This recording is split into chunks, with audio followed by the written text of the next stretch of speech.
Here's a cool video idea.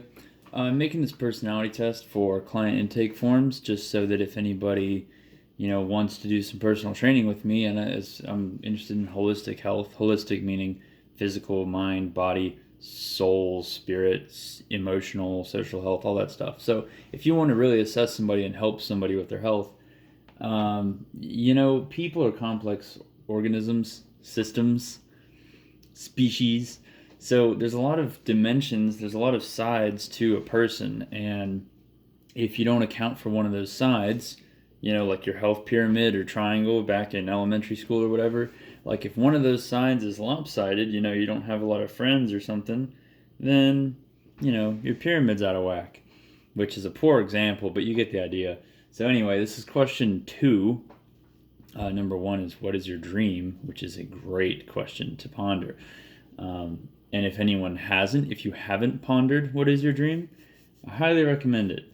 You know, I don't think that's very woo-woo or bullshit to, to consider. I think it's worth thinking. So anyway, what is your dream? Number 1. Number 2, what is your worst nightmare? So I'm just going to read this, and hopefully, I don't know, maybe you could think about it, see if any of this applies to you at all.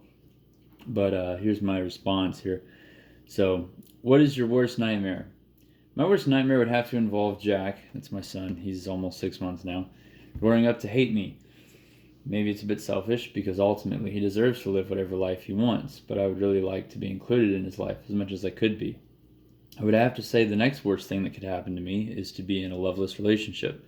I would say to be alone, but to have no romantic partner, except that the opposite of love isn't hate, it's apathy.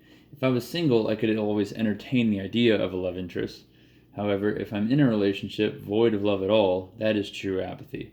Even in the face of love, there would be no emotion, no energy in motion, and therefore more death than life. Next up would probably be a combination of things.